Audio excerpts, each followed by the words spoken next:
केवल औपचारिक था। सभी लोग माइक म्यूट ही रखेंगे, ठीक है? इस चीज़ का ज़रूर ध्यान रखिएगा और वीडियो ज़रूर बंद करके रखिएगा, इससे कक्षा डिस्टर्ब होती है। चलिए, आपकी आज्ञा का पालन होगा और हम भी वीडियो ऑफ कर लेते हैं। सब नहीं लोग गुरुजी, आप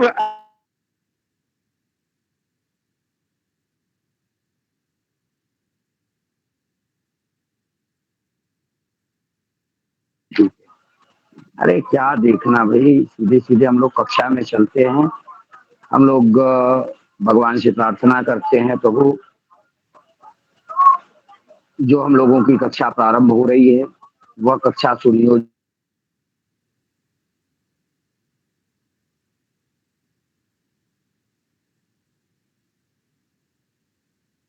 हुए हम लोग कक्षा में प्रवेश करते हैं। ओम स्वस्ति श्री गणनायकम गजमुखम मोरेश्वरम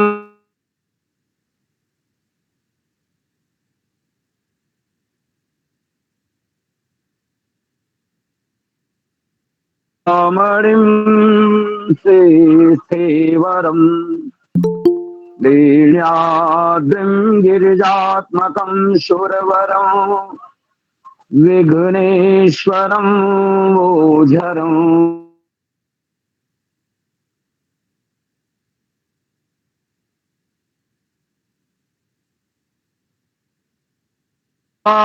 मंगलम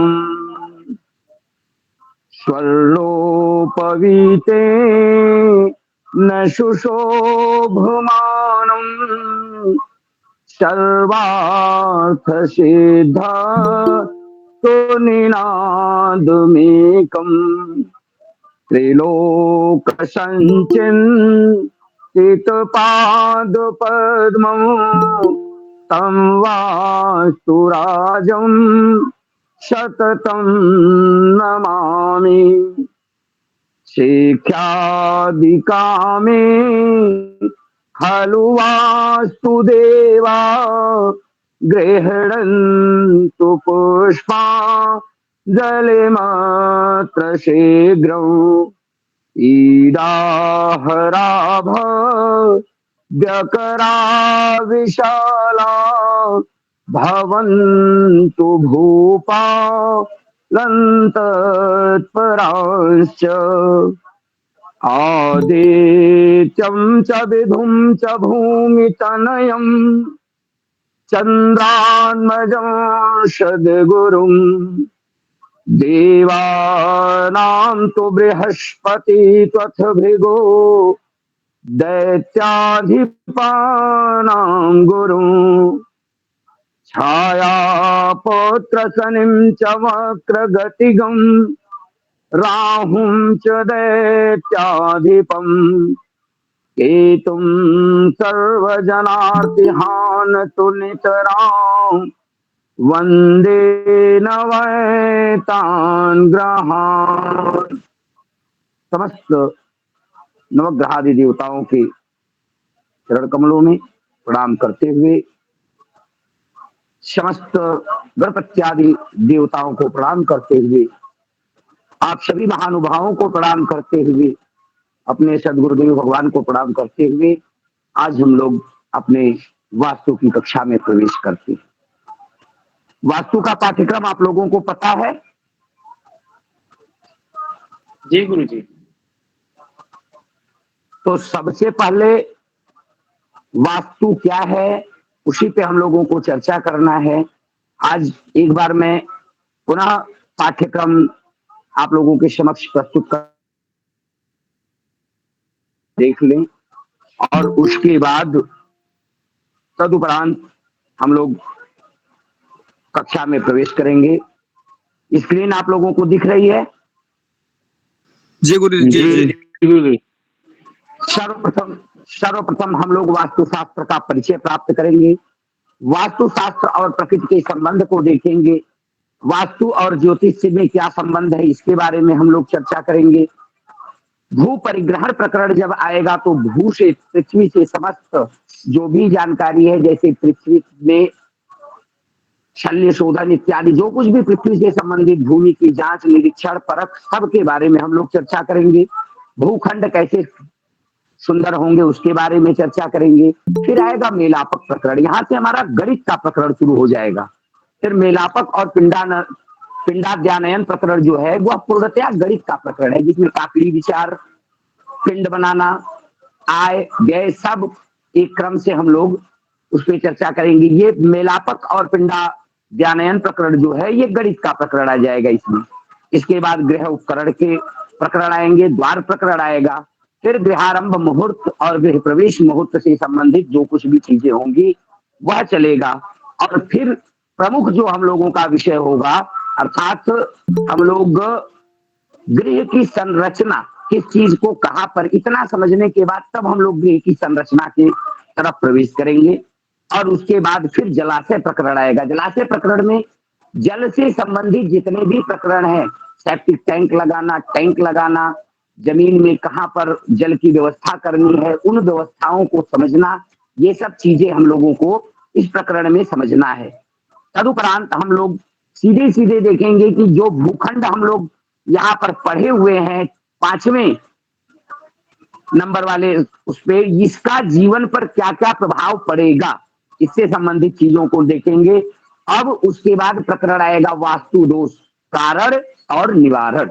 वास्तु दोष का पता कैसे लगाएंगे और उसका कारण क्या है, उस कारण का बिना तोड़फोड़ के, जहां तोड़फोड़ की आवश्यकता होगी वो भी बताया जाएगा, और जो बिना तोड़फोड़ के बनाया जा सकता है उसके बारे में हम लोग चर्चा करेंगे। पुनः वास्तु का घरेलू संबंध, घर में जो विभिन्न प्रकार की जो आंतरिक, एक तरह से कह सकते हैं घर की आंतरिक साज सज्जा सजावट, इसके बारे में हम लोग चर्चा करेंगे। और उसके बाद फिर वास्तुशास्त्र के जो कुछ उपयोगी प्रमुख नियम हैं उनके बारे में चर्चा करेंगे और अंततः उपसंहार होगा। 18 प्रकरणों में हम आप लोगों को प्रयास करेंगे कि सभी चीजों को बताने का प्रयास करेंगे, और हमारा यही प्रयास रहेगा नित्य निरंतर कि अधिक से अधिक चीज आप लोगों के समक्ष हम प्रस्तुत कर सकें। 2-3 चीजों को सर्वप्रथम हम आपके सामने प्रस्तुत करते हुए हम सीधे कक्षा में प्रवेश करेंगे। 2-3 चीजें क्या है, मेरा हाथ जोड़ करके आप लोगों से निवेदन है, हाथ जोड़ के करबद्ध में निवेदन आप लोगों से करता हूं। कक्षा की मर्यादा आपके हाथों में है, आप इसको बना करके रखेंगे। कक्षा में किसी प्रकार का बीच में, कक्षा चलते हुए बीच में किसी चीज को आप लोग बात रोक करके पूछेंगे नहीं, अनावश्यक माइक को अनम्यूट नहीं करेंगे। कुछ लोग मैं देखता हूं कि कक्षा में जुड़ते ही वीडियो ऑन करके रखते हैं, ऐसा भी आप न करें, इससे अन्य लोगों का दिमाग आपकी तरफ भटक जाता है। तो इन सब चीजों का ध्यान रखते हुए समय से जुड़े और समय से आप लोग कक्षा का लाभ लें। इन्हीं के इसी बातों के साथ हम कक्षा में पुनः प्रवेश करते हैं। सभी लोग बड़े ध्यान से इन सब चीजों को देखेंगे। हम लोग आज सर्वप्रथम जो हमारी कक्षा में उपस्थिति है, वास्तु क्या है, सबसे पहला वास्तुशास्त्र का परिचय ही हम लोगों को समझना है। बड़े ध्यान से बात को समझिएगा। हम बहुत ज्यादा कुछ ऐसे शब्दों का प्रयोग नहीं करेंगे जो कि बहुत श्लोकात्मक हो, बहुत ज्यादा घुमा करके हो, सीधे सीधे बात करेंगे हम। वास्तु को समझना है हमें। ये वास्तु क्या है, देखिए वसु धातु से निकलता है वास्तु। वास्तु का अर्थ क्या है, आवास या भवन। आवास या भवन, इसी को हम वास्तु के रूप में समझ सकते हैं। साधारण अपने बोलचाल की भाषा में समझिए कि रहने की जगह जहां पर हवा आर पार न होती हो, जैसे 4 दीवारी बन गई, ऊपर से ढाल दिया गया, वो आपका वास्तु के अंतर्गत आ जाता है। जहां पे हवाओं का, जैसे कुछ लोग है 4 दीवारी बनाते हैं तो तार इत्यादि से उसको घेर देते हैं, वो वास्तु के अंतर्गत नहीं आता। लेकिन अगर 4 दीवारी बना करके उसको घेरा जाता है तो वहां पे वास्तु के कुछ नियम प्रारंभ हो जाते हैं। इन सब चीजों को हम ध्यान में रखेंगे। ये चीजें ही है, इसी को एक तरह से आप समझिए घर को ही वास्तु कहा जाता है। एक ज्योतिर्विद हुए आचार्य वाराह मिहिर जी, उनकी वास्तु की एक पुस्तक है बृहद संहिता। बृहद संहिता में वास्तु के अर्थ के बारे में जब बताया तो वास्तु के अर्थ को, आवास को ही उन्होंने वास्तु नाम की संज्ञा प्रदान कर दी है। ये बात समझ में आई? जी। इतना याद रखना है, यही हमारा है। और वास्तुशास्त्र का जो उद्देश्य है, प्रमुख उद्देश्य है, वह वास्तुशास्त्रम प्रवक्ष्यामि लोकानां हित काम्यया। एक पुस्तक है विश्वकर्मा प्रकाश। विश्वकर्मा प्रकाश में यह श्लोक मिलता है, शास्त्र की मर्यादा के अनुसार चलने से अंतःकरण शुद्ध होता है, और जब अंतःकरण शुद्ध हो जाता है तो व्यक्ति के कल्याण की इच्छा जागृत हो जाती है। इसलिए एक चीज याद रखना, वास्तु का सीधे सीधे अर्थ समझिए, जिस भूमि पर मनुष्य निवास करते हैं उसे वास्तु कहा जाता है। ये बात कोई दिक्कत नहीं गुरुजी। कौन सी थी गुरुजी? देखिए, अनेकानेक ऋग्वेद, यजुर्वेद, सामवेद, अथर्ववेद, हर जगह पर बहुत सारी चीजें मिले। ऋग्वेदम भगवद्गीता, यजुर्वेदम सामवेदा, अथर्वणम चतुर्थम इतिहास पुराणम, पंचमम वेदानाम वेदम, पितृम राशिम दैवम निधिम, वाको वाक्य में कायनम, देव विद्याम ब्रह्म विद्याम भूत विद्याम छत्र विद्याम नक्षत्र विद्याम सर्प देव जन विद्यात्मेदत। ये नारद जी ने बताया था। नारद जी ने कहा कि सब कुछ तो हमें पता है, सब जानते हुए भी एक चीज जीवन में याद रखना है कि वास्तु भी अपने आप में एक विज्ञान ही है। वास्तु को जान लेना भी अनिवार्य है। तो हम लोग सीधे सीधे बात करते हैं वास्तु की। देखिए, वेद पुराण जितने भी ग्रंथ हैं, उनके जो भी रचयिता है हमारे पूर्वज, उन्होंने पंच महाभूतों के नियम और संतुलन के द्वारा जीव और प्रकृति में जो तारतम्य स्थापन होने का तरीका खोजा है, उसी को हम वास्तु विज्ञान कहते हैं। सबसे पहले तो वास्तु के परिचय में इसको आप समझिए, फिर से समझिए। जो हमने कहा इस बात को पुनः समझने का प्रयास करिए। देखिए, पंच महाभूत जानते हैं ना, क्षिति जल पावक गगन और समीर है। मानस में लिखा है क्षिति जल पावक गगन समीरा। ये 5 तत्व से हमारा जो ये बना है, यह 5 तत्वों से मिलाकर के बने हुए हमारे इस शरीर में पृथ्वी जल अग्नि वायु आकाश, ये 5 तत्वों का जो योगदान है, इन पंच महाभूतों के नियम और संतुलन के द्वारा जीव और प्रकृति में तारतम्य स्थापन करने का जो सुंदर तरीका है, उसी को आज हम लोग वास्तु विज्ञान कहते हैं। क्या हुआ, नेटवर्क की प्रॉब्लम आ रही है क्या? नहीं गुरुजी, आपकी तरफ से नहीं है, उन्हीं महोदय में ही कुछ गड़बड़ है उनकी तरफ से, मैंने उनको जवाब दे दिया। अच्छा, कोई बात नहीं, आपने होता रहता है। जीव और प्रकृति में,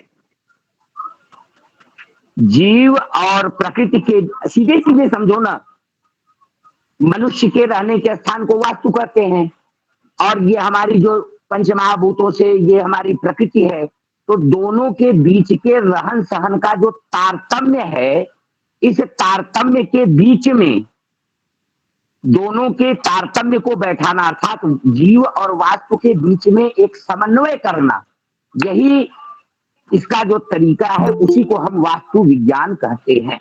अभी ये दिमाग में समझना है। अभी फिलहाल बहुत ज्यादा कुछ लिखा नहीं रहे हैं, ये दिमाग में समझने की बात बता रहे हैं। हमको समझना क्या है, वास्तु क्या है। तो वास्तु से तात्पर्य समझ में आ गया, वास्तु क्या है। जी बहुत ज्यादा कुछ इसमें वो नहीं है। अब जैसे एक चीज याद रखिए, अपने अपने ढंग से समझिए, आप उसको समझने का प्रयास करिए। क्या है, एक कहा जाता है ना, सर्वे क्षयांति निचया पतनांता समुच्चया संयोगा विप्रयोगांता मरणांतम च जीवितम। जितना भी संग्रह है उसका अंत क्या होता है, विनाश ही होता है। आप अपने गौर से समझिए, आप लोग इतिहास वगैरह पढ़े हैं, बहुत कुछ पढ़े हैं। सबसे पहले क्या था, पाषाण युग। आप सब लोग जानते हैं मनुष्य कहाँ रहता था? जंगलों में रहता था। जंगलों में रहता था, कुछ वास्तु वगैरह कोई ज्ञान नहीं था उसको। धीरे धीरे जब उसका विकास हुआ तो क्या किया उसने? धीरे धीरे क्या हुआ? जब विकास करता चला गया तो विकास करते करते उसने गुफाएं इत्यादि बना ली। उस गुफाओं में प्रकाश के लिए व्यवस्था बना ली, उसमें कुछ सुराख वगैरह करके धूप आए, हवा आए, इससे संबंधित चीजों को वह बनाने लगा। तो धीरे धीरे ये चीजें विकास करती चली गई और विकास करते करते करते करते एक समय ऐसा आया जब मनुष्य को वास्तु का ज्ञान, उसे जब ये पंच महाभूतों का ज्ञान हो गया तो इन पंच महाभूतों के को तारतम्य स्थापित कर दिया, प्रकृति के साथ अपने आप को स्थापित कर दिया। और जब प्रकृति के साथ व्यक्ति ने अपने आप को स्थापित कर दिया तो वहीं से हमारी ये वास्तु की उत्पत्ति हो गई, वहीं से हमारा ये वास्तु आगे बढ़ा है। ठीक है, ये तारतम्य की बात समझ में आ गई।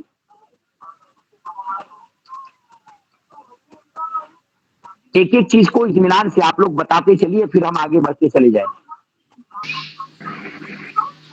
कोई एक जवाब दे दिया करो भगवान। इसमें तो सबसे कोई बहुत बड़ी चीज हमने नहीं बता दी ना, ऐसा कुछ नहीं बताया कि जो आपको समझ में न आवे। नहीं गुरुजी, समझ में आ रहा है। समझ में आ गया गुरुजी। हाँ, फिर हम लोग आगे की तरफ बढ़ते हैं। जी अब गुरुजी। आगे बात करते हैं हम लोग सीधा सीधा वास्तु का उद्गम। अभी उद्गम हमने आप लोगों को बता दिया। क्या किया व्यक्ति ने?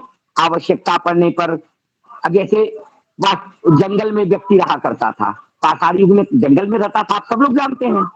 तो जब व्यक्ति जंगल में रहा करता था तो जंगल में वो क्या करता था? कंद मूल फल खाता था, कहीं सो जाता था। फिर धीरे धीरे वो गुफाओं में प्रवेश किया। गुफाओं में प्रवेश करने के बाद फिर क्या किया उसने? गुफाओं में प्रवेश करके उसमें फिर अपने कुछ खाने की सामग्रियों को इकट्ठा करके रखने लगा। फिर खाने की सामग्रियों को इकट्ठा करके रखते रखते फिर उसको आवश्यकता समझ में आया, ये अगर इसमें कुछ इस गुफा के दरवाजे को बंद कर दिया जाए तो हमारा सामान सुरक्षित रहेगा। तो उसने फिर उसको बंद करने का उपक्रम खोजा और धीरे धीरे धीरे धीरे बढ़ते बढ़ते कालांतर में विकसित होते होते वास्तुशास्त्र का यह रूप हमारे सामने प्रस्तुत हो गया। ये बात बिल्कुल कंफर्म है, होना भी चाहिए, क्योंकि इसके बाद हाँ भगवान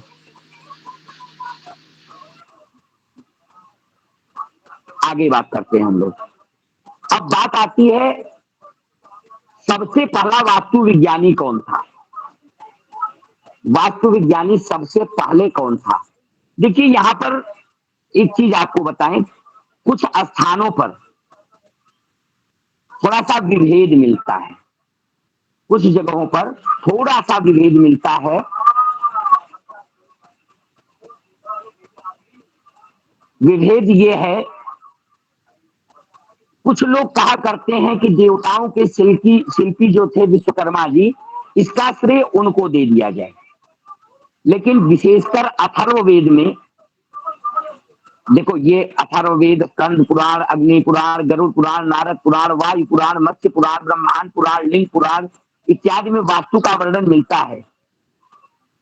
मत्स्य पुराण में एक जगह वर्णन आता है, भृगुरात्रिर्वसिष्ठश्च विश्वकर्मा मयस्तथा नारदो नग्न जिंचैव विशालाक्ष पुरंदर ब्रह्म कुमारो नंदीश शौनको गर्ग एव च वासुदेवो अनिरुद्धश्च तथा शुक्र बृहस्पति अष्टादशैते विख्याता वास्तुशास्त्रोपदेशकाः। और इसके अलावा कहीं पे इसका वर्णन नहीं आता, लेकिन मत्स्य पुराण में जब हम देखते हैं तो मत्स्य पुराण में विश्वकर्मा जी को प्रथम नहीं बताया। मत्स्य पुराण ने सबसे पहला वास्तु विज्ञानी किसे बताया? भृगु जी को, फिर अत्रि, फिर वशिष्ठ, और वशिष्ठ के बाद तब नंबर विश्वकर्मा जी का आया। जो देवताओं के शिल्पी हैं, और एक है मय नाम के दानव, मयासुर, मय नाम का दानव जानते हैं आप लोग ना, जी मय राक्षस।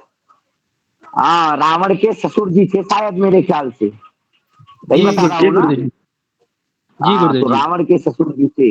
ये भी एक दानवों के या शिल्पी हुआ करते थे। फिर नारद, नगजीत, विशालाक्ष, पुरंदर, ब्रह्म कुमार, नंदी, सौनिक, गर्ग, वासुदेव, अनिरुद्ध, शुक्राचार्य और बृहस्पति, ये 18 है।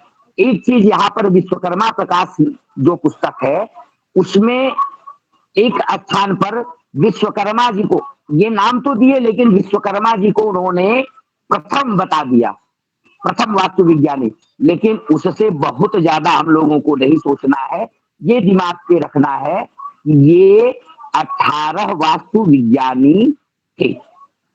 ठीक है, अगर आप लोग चाहें तो मैं आप लोगों को श्लोक लिखा दूं, या तो कहिए तो नाम लिखा दूं। गुरुजी आराम से श्लोक बोलिए। लिखवा दीजिए। श्लोक मैं ग्रुप में डाल दूंगा लिख करके, और नाम लिख लीजिए आप लोग एकदम सीधा सीधा। अभी सीधा सीधा हमको क ख ग घ अंग से शुरू करना है। श्लोक आदि सब लिखा देंगे, कुछ भी छूटेगा नहीं। त्रैमासिक कक्षा है, बड़े इत्मीनान से चलेंगे हम लोग। भृगु 18 के नाम लिख लीजिए। ये मत्स्य पुराण में वर्णन आता है। कोई पूछेगा कि ये क्रम कहाँ से है, तो ये बता दीजिएगा, ये मत्स्य पुराण में आता है। मत्स्य पुराण गुरु जी। हाँ, मत्स्य पुराण में भृगु, अत्रि, भृगु, अत्रि, वशिष्ठ, विश्वकर्मा, मय, नारद, नग्नजित, विशालाक्ष, पुरंदर, ब्रह्म कुमार, कहीं कहीं ब्रह्मा कुमार भी लिखा हुआ है इनके लिए। ब्रह्म कुमार को कहीं कहीं ब्रह्मा कुमार भी इंगित किया गया है। कुछ पुस्तकों में ब्रह्मा कुमार है, ब्रह्म कुमार और ब्रह्मा कुमार दोनों लिख सकते हैं आप लोग। विशालक्ष के नंदीश, बाद विशालक्ष के बाद क्या है विशालाक्ष, गुरुजी? पुरंदर,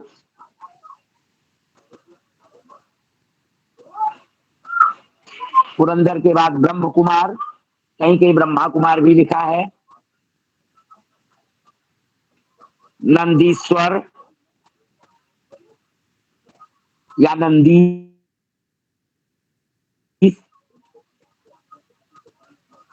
सौनक, गुरुजी एक गर्ग, बार पुनः बोल दीजिए इसे। भृगु, अत्रि, वशिष्ठ, विश्वकर्मा, मय, नारद, नग्नजित, विशालाक्ष, पुरंदर, ब्रह्म कुमार, नंदीश या नंदीश्वर भी लिखा है कहीं कहीं, शौनक, गर्ग, वासुदेव, अनिरुद्ध, शुक्राचार्य और बृहस्पति।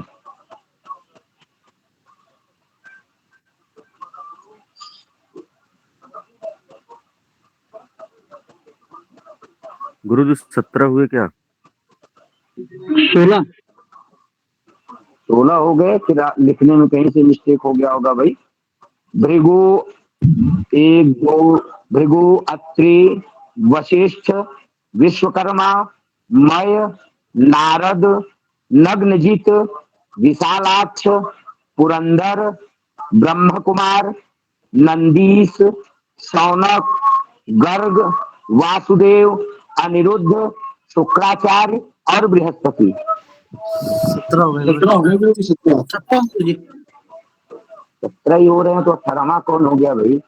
गुरु जी हो गया लोकवाद 18। में। अच्छा, एक इसमें भगवान शंकर का भी नाम आता है नंदजीत के बाद। इसके बाद लिखे गुरु जी हैं श्लोक को फिर से देखिए, मैं 1 मिनट फिर से बता रहा हूं। भृगु, अत्रि, वशिष्ठ, विश्वकर्मा 4, मैं 5, नारद 6, नग्नजित 7, विशालाक्ष 8, पुरंदर 9, ब्रह्म कुमार 10, नंदीश्वर 11, शौनक 12, गर्ग 13, वासुदेव 14, अनिरुद्ध 15, शुक्र 16, बृहस्पति 17। ये 17 ही है भगवान। ठीक है। श्लोक तो यही कहता है कि 18 है, लेकिन गिनती में तो 17 है। हो सकता है कहीं से अब मिस्टेक हो रहा हो, देखा जाएगा। इन्हीं को नोट करिए आप लोग। 18 नंबर पे भगवान शंकर लिख दिया फिर हमने। हाँ, कुछ भी जोड़ लो। 17 ये श्लोक यही कहता है, जिसको मिला लो फिर से। भृगुरात्रिर्वशिष्ठश्च, तो भृगु हो गए, अत्रि हो गए। भृगुरात्रिर्वशिष्ठश्च, भृगु, अत्रि और वशिष्ठ हो गए। उसके बाद विश्वकर्मा, मयस्तथा, विश्वकर्मा हो गए और मय हो गए। नारदो नग्नजिंचैव, नारद हो गए और नग्नजित हो गए। ठीक। विशालाक्ष, उसके बाद विशालाक्ष हो गए। विशालाक्ष को ही भगवान शंकर कहा जाता है, कोई दूसरे विशालाक्ष नहीं है। विशालाक्ष भगवान शंकर का ही एक नाम है। तो ये विशालाक्ष हो गए, अर्थात भगवान भोलेनाथ हो गए। इसके बाद इंद्र हो गए। पुरंदर इन्हीं का नाम है, इंद्र का ही नाम पुरंदर है। अच्छा भाई, ये ब्रह्म और कुमार 2 है। देखिए ये यहाँ पर स्पष्ट है, यहाँ पे फिर से समझ लीजिए आप। ब्रह्मा कुमारो, ब्रह्म है और कुमार है, ये 2 है। ब्रह्मा है, ब्रह्म कुमार नहीं, ब्रह्मा। वो विच्छेद करने में मुझसे विस्मृत हो गया था। ब्रह्मा, एक ब्रह्मा है और कुमार अश्विनी कुमार। अब हो गए 18। जी हो गुरु जी अश्विनी कुमार जी गुरु जी। नहीं, कुमार ही। देखिए यहाँ पर अश्विनी का कोई वर्णन नहीं है, और मैंने अभी अश्विनी कुमार तो वो औषधियों के हैं। तो यहाँ कुमार देखिए यहाँ पे क्या लिखा है, श्लोक को समझिए, समझ में आ जाएगा। भृगुरात्रि वशिष्ठ विश्वकर्मा मयस्तथा, नारदो नग्नजिंचैव, विशालाक्ष पुरंदर, ब्रह्मा कुमारो। कुमारो शब्द है, तो कुमार का मतलब एक तो हुए नहीं, कुमारो। ये मैंने समझा अपने मन से कि कुमारो 2 हो गए, 2 को इंगित करता है। तो ये हमारे ख्याल से अश्विनी कुमार ही होंगे, मेरे ख्याल से। लेकिन यहाँ कुमारो शब्द ही वर्णित है। अब ये मत्स्य पुराण देखेंगे तो फिर आगे आप लोगों को बता देंगे। फिलहाल आप ये इतना समझ लो कि ये 18 लोग हैं। अब 18 हो गए। जी गुरु जी। चलिए,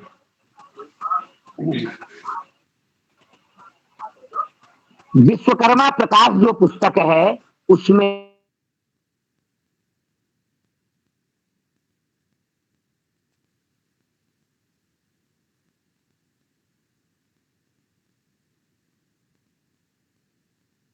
आज समझने की ही बात है। वास्तु के बारे में समझते हैं और उसके बाद फिर हम लोग थोड़ा बहुत आगे चर्चा करेंगे, जो लिखने पढ़ने की बातें होंगी। सबसे पहले हम वास्तु का परिचय ही समझ लेते हैं। मैं प्रयास करूंगा कि वास्तु के परिचय का पीडीएफ ग्रुप में डाल दूंगा। वास्तु किसके लिए, ये जो वास्तु है यह किसके लिए है, इसको बड़े ध्यान से समझिए। तो वास्तु किसके लिए है मैंने अभी बताया।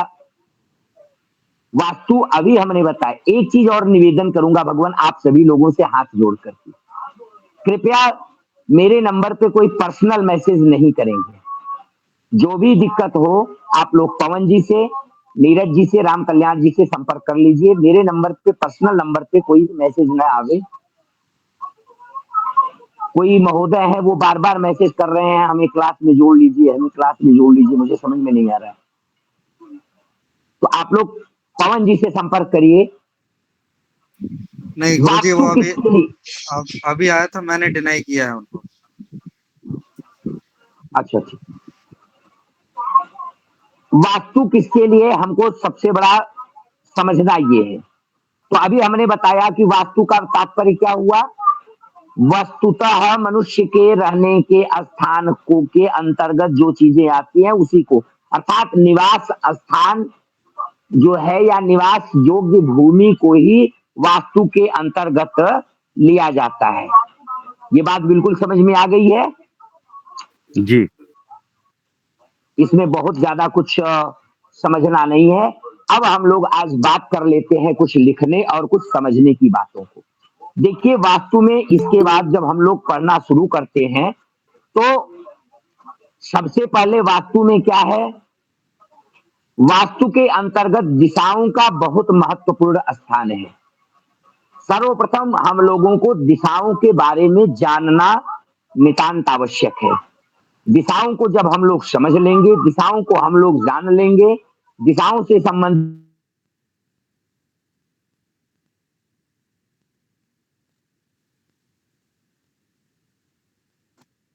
हम लोगों के बारे में जानना अनिवार्य है।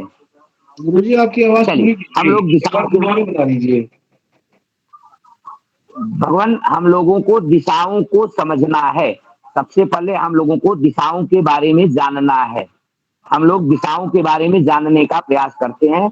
हम आपको सबसे पहले ये एक बार अपने दिमाग में आप लोग बैठा लीजिएगा। वास्तु शास्त्र में बहुत महत्व है इसका, ये हमेशा याद रखिएगा। जब तक आपकी दिशा सही नहीं रहेगी तब तक आप वास्तु शास्त्र में आगे नहीं बढ़ पाएंगे। इसलिए दिशा का ज्ञान जरूरी है।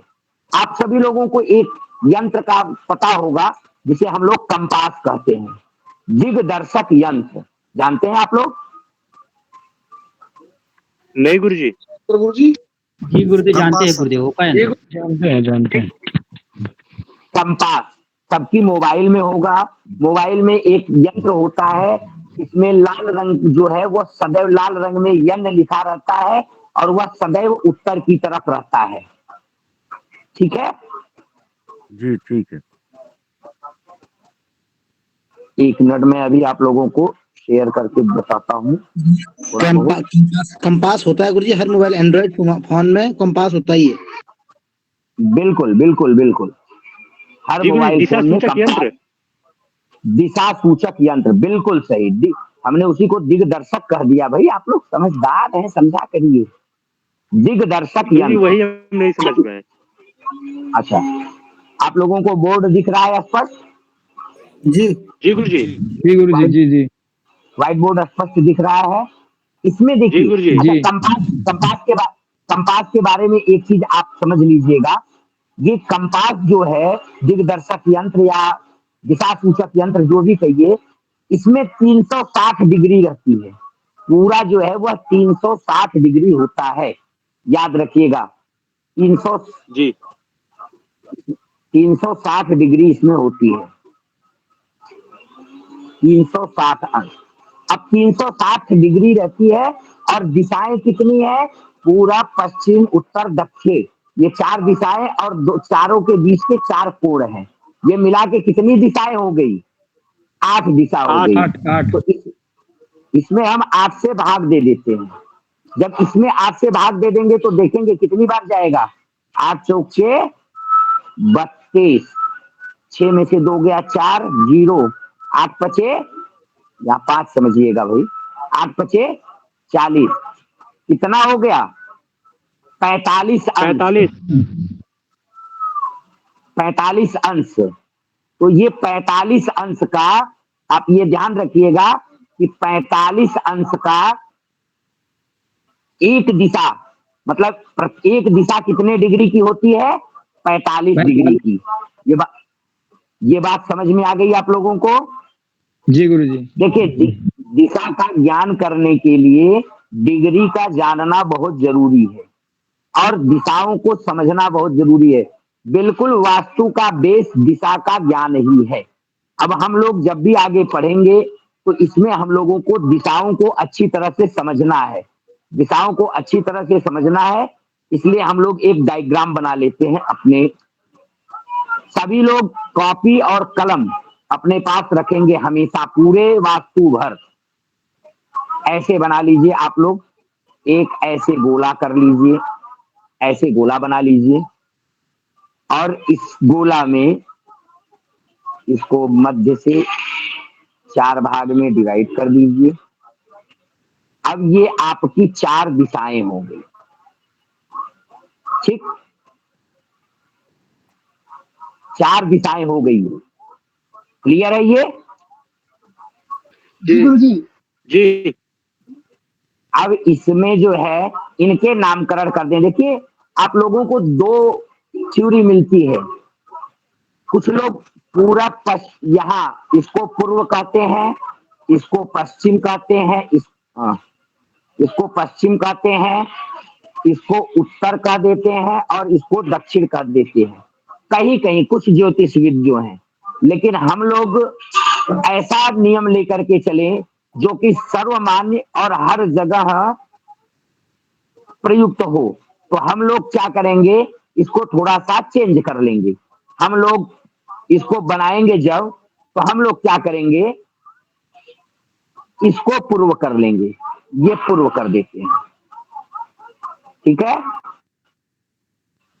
इसको पूर्व कर लेंगे। फिर इसको हम लोग पश्चिम कर लेते हैं। ये दिशा हमारी पश्चिम है। जगह कम है थोड़ा सा बोर्ड पे, इसलिए आप लोग ये समझ,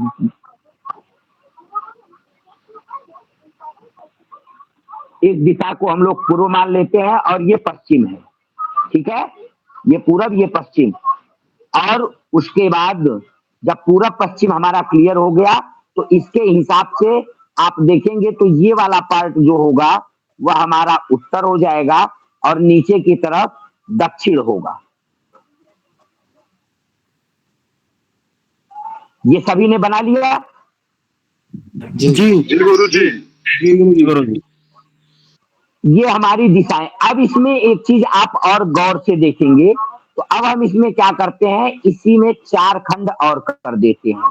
ये हमारी 8 दिशाएं कंप्लीट हो जाएंगी। अब एक एक दिशाओं के नाम को हम लोग फिर से समझ लेते हैं। देखिए इस वाले को हम लोग ईशान कोण कहते हैं। क्या कहते हैं? ईशान, ई पे बड़ी की मात्रा, ईशान। पूर्व और उत्तर के कोण को ईशान कहते हैं। एक मिनट और छोटा बना करके लिख के मैं आप लोगों को बताता हूं। थोड़ा सा डायग्राम छोटा कर लेता हूं। ये हो गया, इसको हमने ऐसे 4 खंडों में बांट लिया और फिर ये 8 खंडों में हो गया। ये आपका पूर्व हो गया, ये आपका पश्चिम हो गया, ये ऊपर आपका उत्तर हो गया और नीचे दक्षिण हो गया। तो अब करते क्या है, ध्यान देखिएगा, ध्यान से आप लोग। तो पूर्व और उत्तर के कोण को, ये वाला जो भाग है उत्तर और पूरब के कोण को, इसी को हम लोग ईशान कहते हैं। क्या कहते हैं? ईशान। ईशान।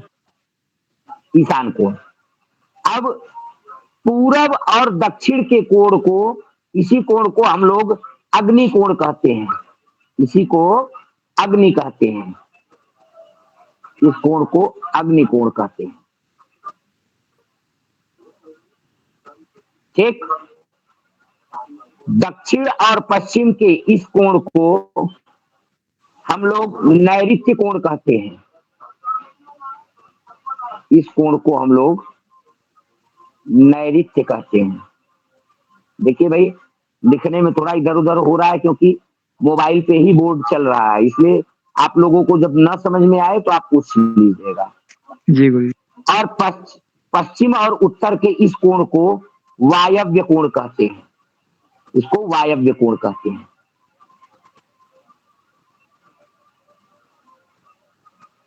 क्लियर?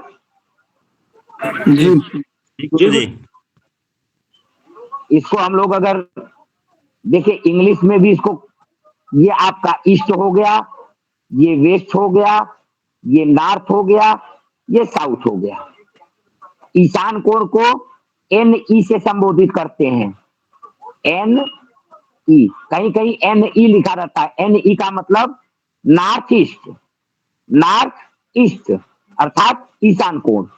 ऐसे ही पूर्व और दक्षिण का जो हमारा अग्नि कोण है, यहाँ पर SE लिखा रहता है। SE का मतलब साउथ ईस्ट, ठीक।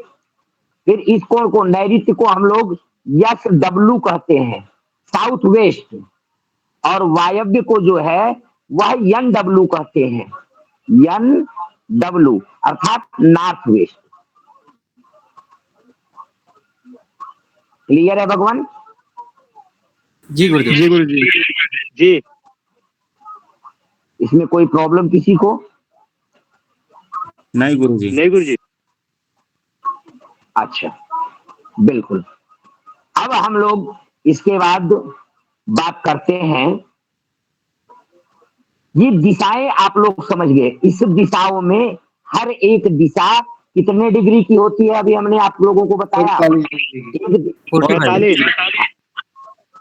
एक डिग्री, एक दिशा 45 डिग्री की होती है। ये सभी लोग बात को समझ गए? जी जी जी गुरुजी। चलिए अब हम लोग आगे बात करते हैं। इनके देवताओं के बारे में भी हम लोगों को जानना अनिवार्य है। इनके देवताओं को समझना है हम लोगों को। बहुत सारांश का एक चीज मैं आप लोगों को मैं एक वो बता देता हूँ, छोटा सा समझा करके। ये हमारा हो गया एक चार्ट, हो गया एक चार्ट बना लिया हमने। इस चार्ट में हम जैसे बना रहे हैं उसको आप लोग एक बार समझने का प्रयास करिएगा। नहीं समझ में आएगा फिर मैं दूसरे ढंग से समझाऊंगा। अभी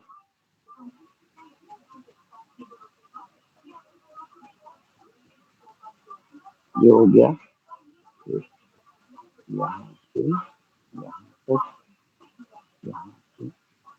ये सब देवता जहां जहां पे हैं उनके बारे में अभी आप लोगों को इसमें बहुत कुछ जानना है।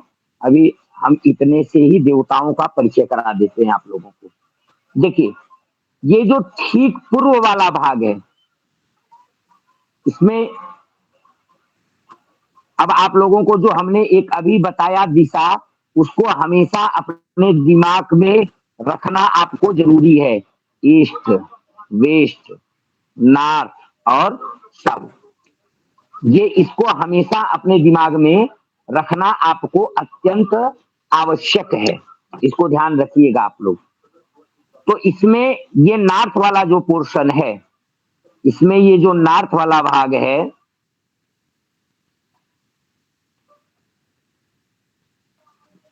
नॉर्थ वाला भाग कौन सा है? उत्तर कौन सा है? ये वाला, यही है ना? जी जी गुरुजी। हाँ, तो इस यहाँ पर जो है वह उत्तर दिशा में है। वह कौन है? बुध। कौन है? बुध। ये बुध है। और इनके देवता कुबेर और चंद्रमा है। इस स्थान के जो देवता हैं, यहाँ पे ग्रह कौन सा है? बुध का है। और इसके देवता जो हैं वह कुबेर और चंद्रमा है। कुबेर और चंद्रमा एकदम ठीक उत्तर दिशा। यहाँ पर इस चीज को समझना है, उत्तर दिशा। यहाँ ग्रह कौन सा प्रधान है? तो ग्रह की बात करेंगे तो बुध यहाँ पर प्रधान ग्रह है और उसके देवता कुबेर और चंद्रमा है। चंद्रमा। क्लियर है ये बात? जी गुरु जी। जी चलिए अब हम लोग अगली दिशा में चलते हैं। यहाँ के इस दिशा के बाद हम लोग इस कोण में आ जाते हैं। इस कोण को क्या कहा जाएगा? नॉर्दर्न वेस्ट, या ये कौन सा कोण हुआ?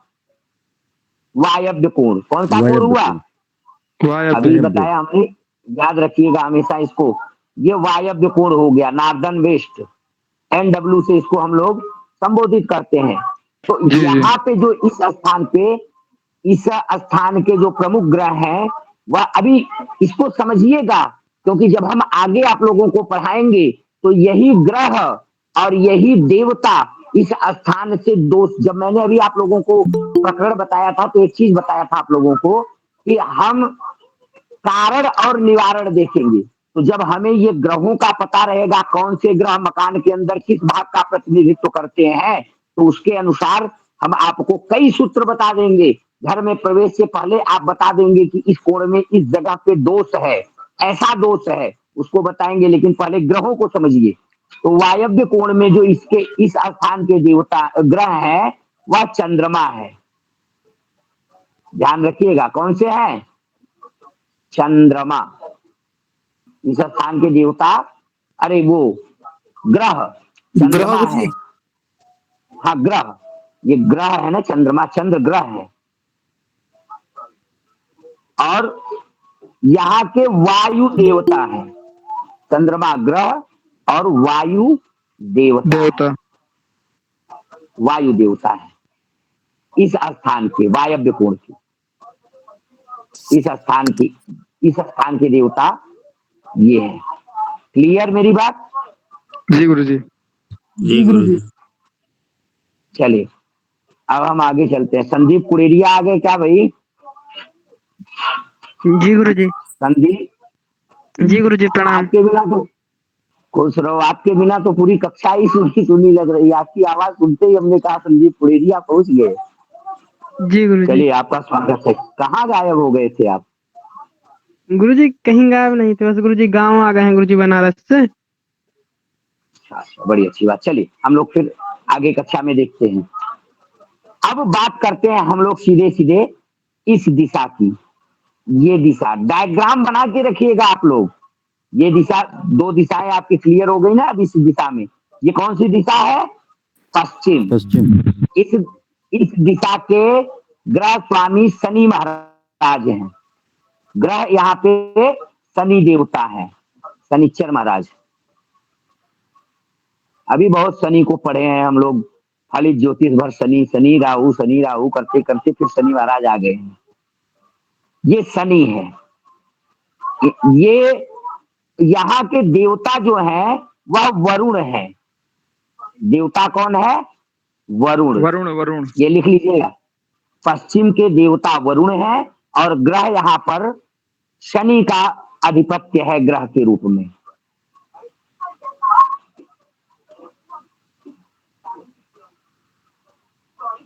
जल्दी मिटा तो नहीं रहे हैं ना? नहीं लिखने पे। अब बात करते हैं हम लोग इस कोण की। हम लोग इस कोण में आते हैं।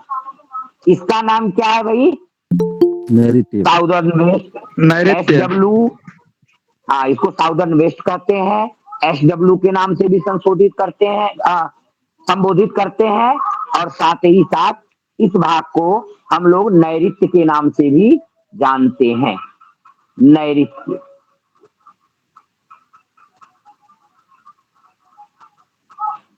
ये नैऋत्य कोण, नैऋत्य भी कहा जाता है। यहाँ पे समझिए इस स्थान के जो देवता है, ये राहु केतु महाराज दोनों लोग हैं। राहु और केतु दोनों लोग हैं यहाँ पे। नैऋत्य के देवता राहु, अरे वही ग्रह भाई, ग्रह ग्रह ग्रह। आप लोग समझदार हैं, मुझसे थोड़ी बहुत इधर उधर हो जाए तो समझ लिया करिए। इसके ग्रह जो है, यह प्रधान ग्रह जिनका आधिपत्य होता है राहु और केतु का। और यहाँ कोई देवता नहीं है, इसका जो है वह प्रमुख भाग राक्षस। यहाँ देव के रूप में राक्षस ही प्रधान होता है इस कोण में। केवल इतने जगह में, यहाँ पे इस चीज को ध्यान रखना, इतने के लिए। लेकिन जहां ये कोण की बात आ जाएगी यहीं पे, इसके लिए एक देवता है अनंत। अनंत यहाँ के लिए ग्रह तो राहु केतु ही आधिपत्य दिखाएंगे, लेकिन इस भाग के लिए देवता जो है वह अनंत हो जाएंगे। गुरुजी एक बार पुनः बता दीजिए, किस कोड के लिए, किस भाग के लिए? ये देखिए आपका कौन सा, ये वाला भाग,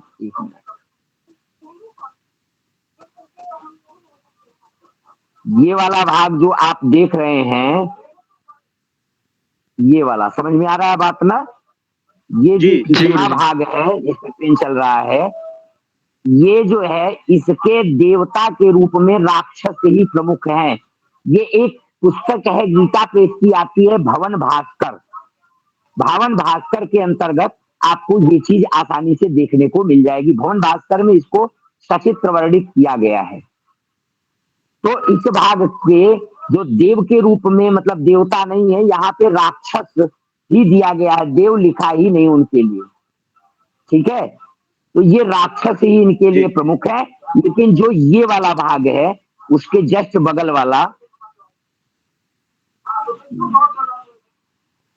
उसके जस्ट बगल वाला ये वाला भाग जो आप देख रहे हैं, ये वाला भाग जो आपका है, यह भाग, इसके देवता अनंत हैं।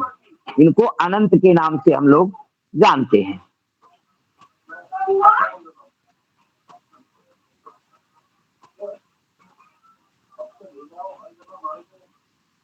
ठीक, क्लियर, आगे बढ़े। जी गुरुजी।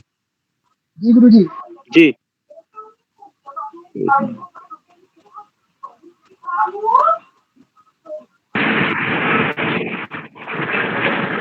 ये आपका हो गया। इसके बाद हम लोग आगे बढ़ते हैं। एक शानो, शानो गुरुजी इसमें जो है, ये जो गुरुजी ये जो बना हुआ है इसको कैसे बनाएंगे प्रॉपर? बहुत सारे लकीर वगैरह हैं। मैं बता दे रहा हूँ, बता दे रहा हूँ इसको।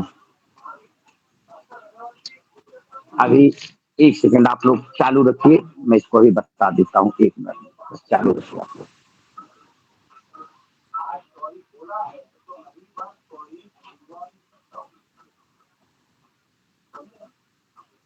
मेरे ख्याल से स्क्रीन भी दिख रही होगी आप लोगों को, दिख रही है कि नहीं? जी गुरुजी। जी गुरुजी।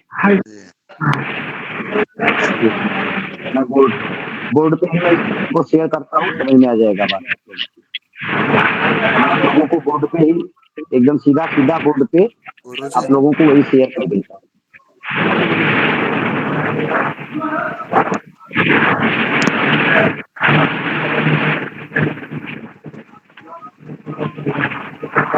गुरुजी इसको शेयर कर दीजिएगा। स्क्रीन दिख रही है आप लोगों को स्पष्ट सब? जी। जी गुरुजी। स्क्रीन पे एक फोटो दिख रही है, क्लियर दिख रही है फोटो? अरे भाई हाँ ना बोलिए गुरुजी। जी गुरुजी। जी गुरुजी। इसी के आधार पे हम लोग इसी जी के आधार गुरुजी पर शुरू करेंगे।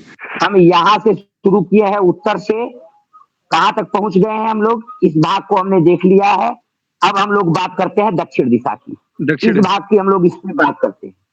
तो देखिए यहाँ पर लिखा हुआ है, ग्रह कौन है? मंगल। ग्रह कौन है? मंगल। स्पष्ट दिखाई पड़ रहा है ना? जी गुरुजी। जी गुरुजी। ग्रह मंगल है और यहाँ के देवता यम है। यहाँ के देवता यम है। उसके बाद हम लोग आते हैं अग्निकोण में। इस वाले भाग की बात करते हैं। अग्निकोण में यहाँ के देवता अग्निदेव हैं और ग्रह शुक्र है। यहाँ पे शुक्र ग्रह का प्रभाव अत्यधिक होता है। आगे चर्चाओं में बहुत कुछ आएगा इससे संबंधित, ये आप समझ लीजिए। पूर्व दिशा की बात करिए, हम लोग पूर्व दिशा में आते हैं। जब ये पूर्व दिशा में हम लोग बढ़ेंगे तो ये पूर्व दिशा में देखेंगे यहाँ के देवता इंद्र है और यहाँ पर सूर्य ग्रह का आधिपत्य अधिक रहता है। पूर्व में सूर्य का, जब हम फलित ज्योतिष में आप लोगों को दिशाओं का ज्ञान करा रहे थे तो भी ये ग्रहों की दिशाएं उस समय आप लोगों को नोट कराई गई रही होंगी। जो लोग फलित ज्योतिष में रहे हैं, जो लोग नहीं रहे हैं उनके लिए बिल्कुल शुरू से। यहां तक हो गया? ये क्लियर हो गया? जी। जी गुरुजी। अब आप लोग ईशान कोण में बिल्कुल इस चीज को समझिएगा। ईशान कोण में इतना जो भाग है इसके देवता शंकर हैं। बृहस्पति पूरे इतने भाग का पूरा अधिपत्य बृहस्पति के अंतर्गत आता है, लेकिन इतना जो भाग है इसके देवता शंकर है और इतना जो भाग है इसके देवता ब्रह्मा है। समझ में आ गया ये? जी गुरुजी। बिल्कुल समझ में आ गया कि कुछ दिक्कत है इसमें? गुरुजी एक बार पुनः इसको समझा दीजिए। किसको? गुरुजी ये ईशान कोण, ईशान कोण। ईशान कोण फिर से देख लीजिए। ईशान कोण में ये वाला जो भाग है इसके देवता शंकर हैं और इतने वाले भाग के देवता ब्रह्मा हैं। और ईशान कोण जो इतना पूरा है इसमें बृहस्पति ग्रह का आधिपत्य रहता है। कलर चेंज कर दे पेन का, समझ में आ जाएगा आपको। ये गुरुजी देखिए, इसका मतलब ये तीनों में बृहस्पति भगवान रहते हैं। हाँ, ये इतना भाग जो है ये शंकर का है, ठीक है। और उसके बाद जी ये वाला भाग जो है ये वाला ब्रह्मा। भाग ब्रह्मा का है। और जी इसके बाद इतना आप समझिएगा कि ये जो पूरा भाग है ये पूरा कोण है, इस कोण पे बृहस्पति। बृहस्पति ग्रह का आधिपत्य रहता है। क्लियर? जी जी गुरुजी। Any doubt? नहीं गुरुजी।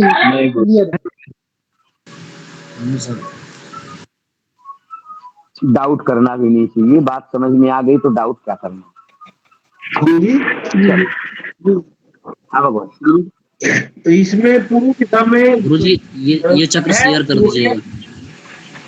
ग्रह सूर्य है, देवता इंद्र है ना। आप लोगों के पास मोबाइल पे सब लोग हैं, स्क्रीन जी शॉट गुरुजी। ले लीजिए। आप लोगों के सामने स्क्रीन शॉट ले लीजिए, आपके सामने क्लियर हो जाएगा।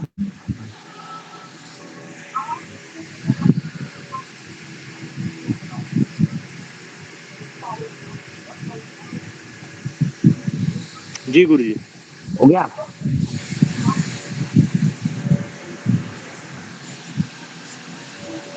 चलो हम लोग आ जाते हैं।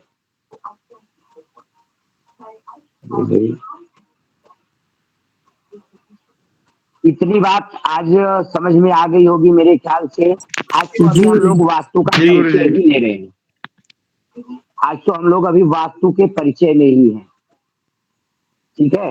अब वास्तु परिचय के बाद अच्छा एक चीज और, थोड़ा जी। सा और एक चीज शेयर कर दूं आप लोगों को। एक मिनट में देखता हूँ, अगर एक चीज हो तो आज वास्तु के परिचय में ये वाला चैप्टर ही मैं पूरा कर लेता हूँ। एक छोटा सा, एक मिनट फिर से मैं स्क्रीन शेयर लेता हूँ।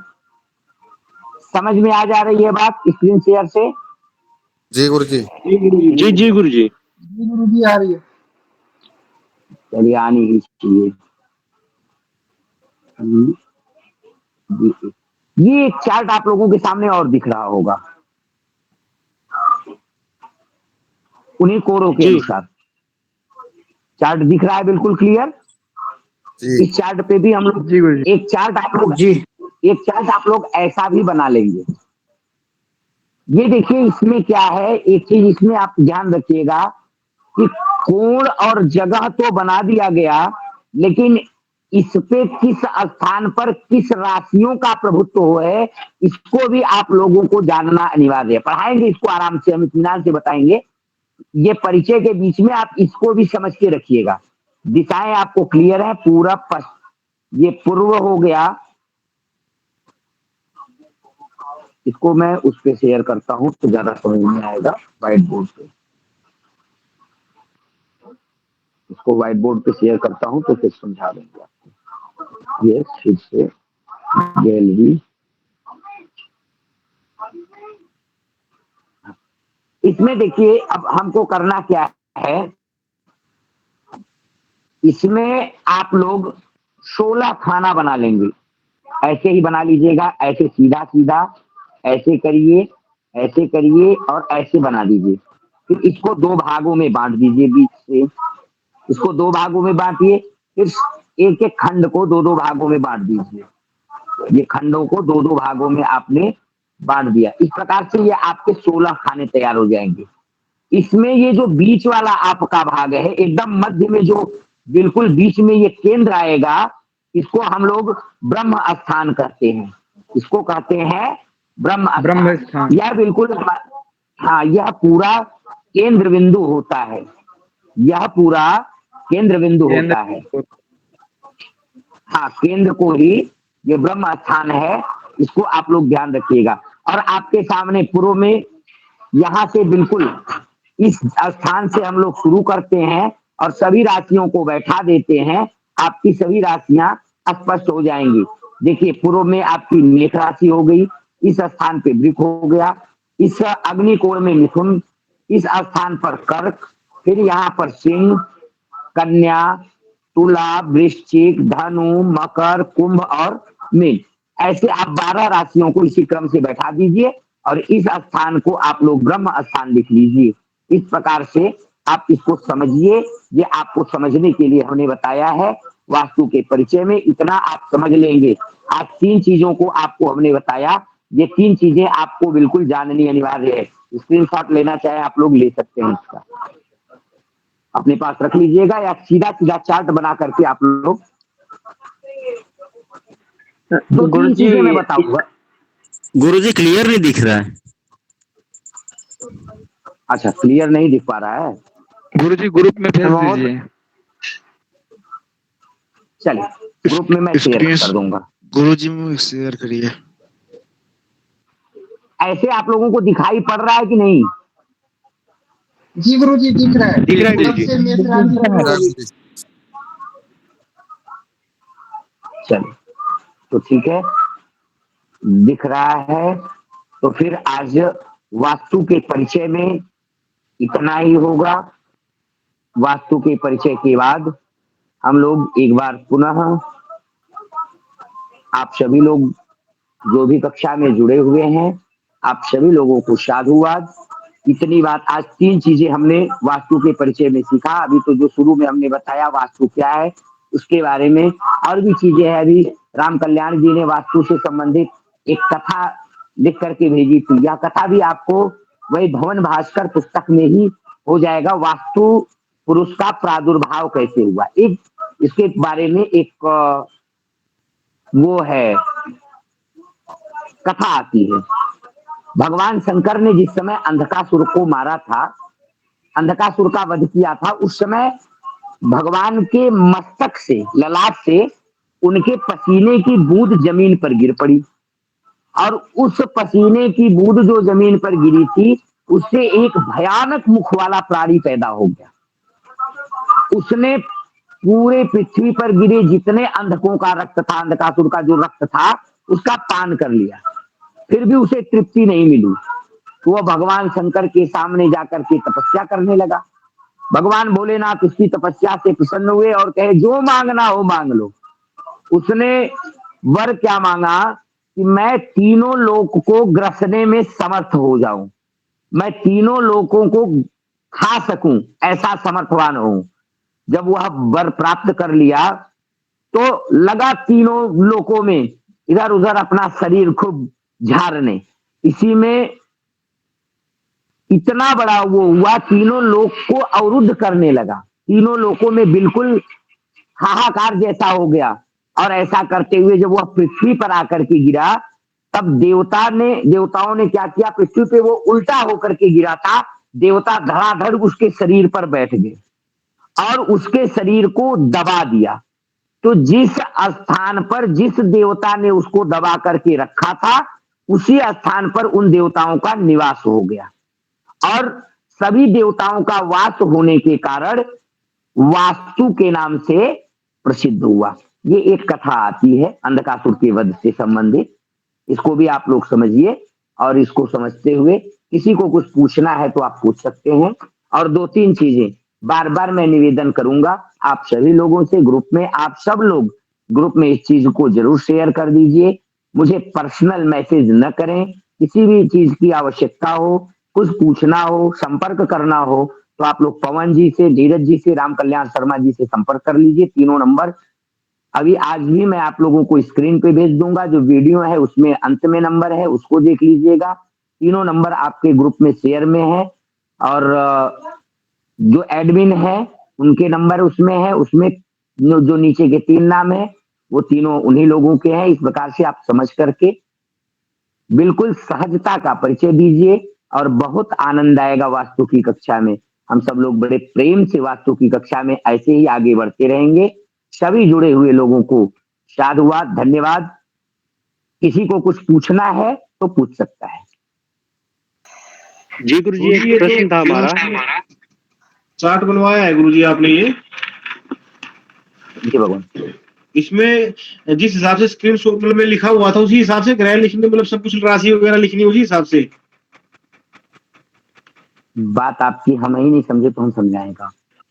गुरुजी गुरुजी सुनील जी का कहने का मतलब है जो आपने स्क्रीन शेयर की थी उसमें जो है उत्तर और उत्तर दक्षिण जो है ठीक उसके बगल में दे रखा है। जैसा आपने पहले बताया था कि कुछ विद्वानों के अनुसार पूरब और पश्चिम यहाँ बताया गया है, हमारे अनुसार पूरब और पश्चिम यहाँ को बताया गया है। वो उसमें डाउट कर रहे हैं, इसलिए पूछना चाह रहे हैं।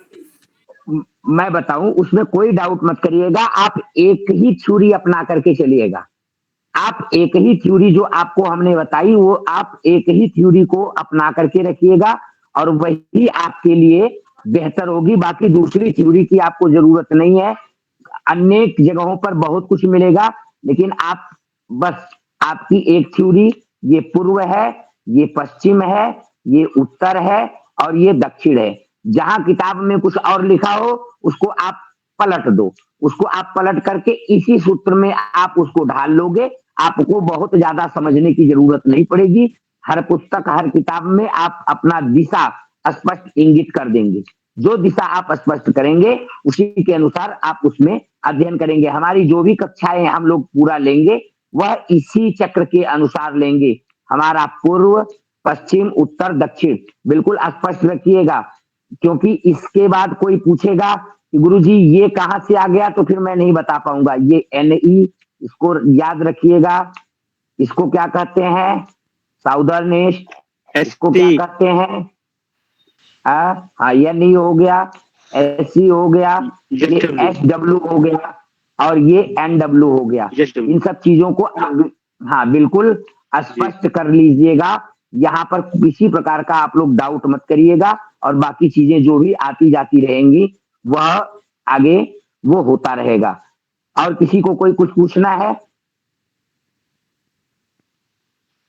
जी गुरुजी।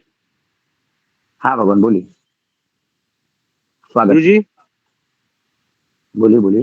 जी गुरुजी, हमारे मन में एक संशय थी।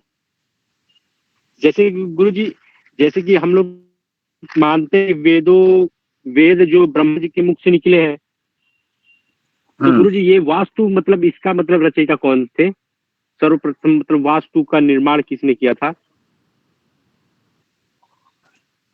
अभी आप लोगों को एक हमने श्लोक बताया था, जो हमने वास्तु में जो नाम बताए आपको वही उसके प्रणेता हैं और वही इसके रचयिता हैं। कहीं पे इसका स्पष्ट प्रमाण नहीं है। मत्स्य पुराण के अंतर्गत, हमारे यहाँ एक्चुअल में लाइट कट गई है, मत्स्य पुराण के अंतर्गत यह एक श्लोक मिलता है। भृगुरात्रि वशिष्ठस्य विश्वकर्मा मयस्तथा नारदो नग्नजिश्चैव विशालाक्ष पुरंदर ब्रह्मा कुमारो नंदीस सौनको गर्ग एव च वासुदेवो अनिरुद्धस्य तथा शुक्र बृहस्पति अष्टादशैते विख्याता वास्तुशास्त्रोपदेशका। ये वास्तुशास्त्र के उपदेशक है, प्रणेता है और इन्हीं लोगों ने वास्तुशास्त्र को आगे बढ़ाया है। इसमें विश्वकर्मा प्रकाश नाम की एक पुस्तक है। विश्वकर्मा प्रकाश के अंतर्गत विश्वकर्मा प्रकाश नाम की जो पुस्तक है उसमें उन्होंने क्या कहा कि विश्वकर्मा जी ही प्रथम प्रणेता है। विश्वकर्मा प्रकाश अध्याय 13 श्लोक संख्या 112-113। आप लोग अगर विश्वकर्मा प्रकाश होगा किसी के पास तो वो देख लेगा। विश्वकर्मा प्रकाश अध्याय 13 श्लोक संख्या 112-113 में। ठीक है जी गुरुजी। और भगवान किसी को कुछ पूछना है?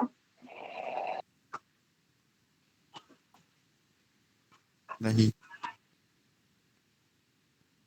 तो पवन जी आज की कक्षा को हम लोग विराम देते हैं। आज की कक्षा को हम लोग चलते चलते प्रार्थना कर लेंगे। आज अभी प्रार्थना, सभी लोग अभी कक्षा से जाएंगे नहीं, हम लोग चलते चलते प्रार्थना कर लेते हैं। पूर्णमदः पूर्णमिदं पूर्णात् पूर्णमुदच्यते पूर्णस्य पूर्णमादाय पूर्णमेवावशिष्यते। ओम शांति शांति शांति।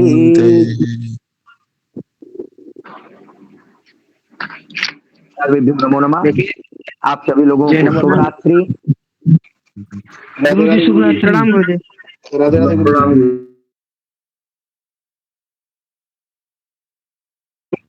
कल मैसेज ना करें, ये नियम सभी पर लागू होता है, चाहे जो नए साथी जुड़े हैं वो और चाहे पुराने साथी हैं वो।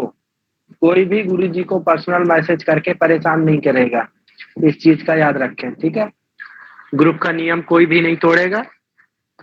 चलिए, शुभ रात्रि। भैया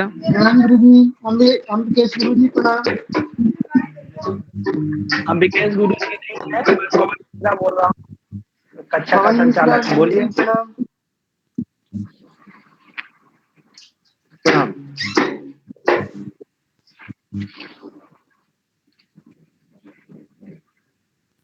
महादेव पवन भैया। महादेव भैया, महादेव।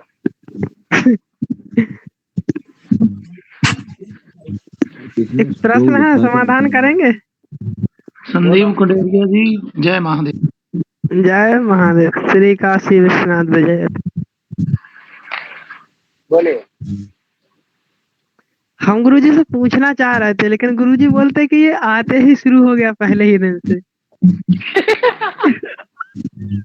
अरे पूछ लेते हैं, हम भी तृप्त हो जाते हैं। हम ये पूछना चाह रहे थे, गुरुजी ने बताया कि वासुदेव और अनिरुद्ध, तो वासुदेव मतलब श्री कृष्ण और अनिरुद्ध मतलब उनके पोते है ना। हाँ हाँ। और ये बताया था पुरुजित, तो श्रीमद् भागवत में एक श्लोक मिलता है, पुरुजित कुंती भोजस्तु, कि ये वही पुरुजित है। अब ये देखा यार, मजे मतलब हमें मालूम नहीं है, तो इसका मतलब ये थोड़ा ना है कि वो करोगे। हमें नहीं अरे मालूम। नहीं नहीं, श्रीमद् भगवत गीता में ये श्लोक है। हाँ हाँ अरे हाँ। अब वही है शायद। देखिए, वास्तु है ना, अपने जो ठाकुर जी हैं वो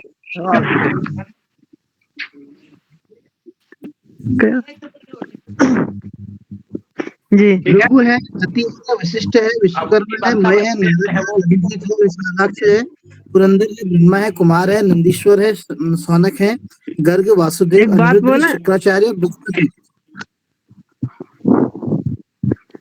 अभी हमने ये नाम नोट नहीं किए, जब गुरुजी ये नाम नोट करा रहे थे हम भोजन कर रहे थे, लेकिन लेकिन हमने मतलब कि जब गुरुजी ने बताया तो ये तीन हमें जाने पहचाने लोग लगे।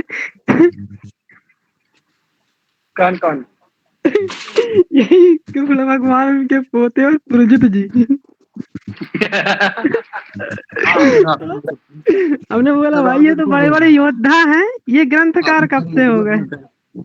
अरे भाई, गुरुकुल पद्धति थी, सब कुछ पढ़ाया जाता था, कोई किसी जी जी।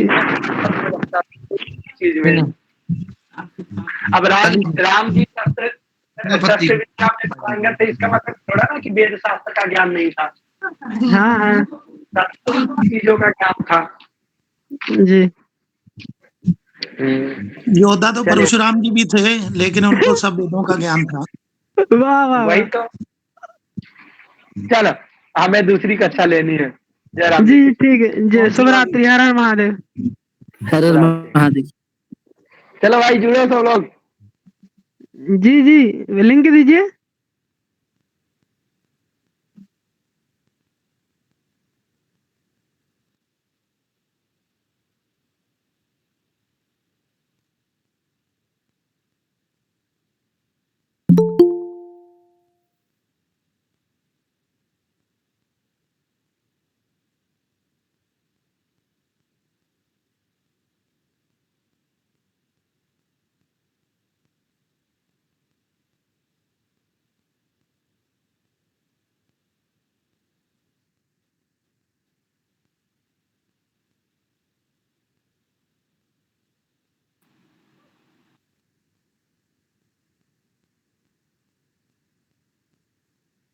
हेलो।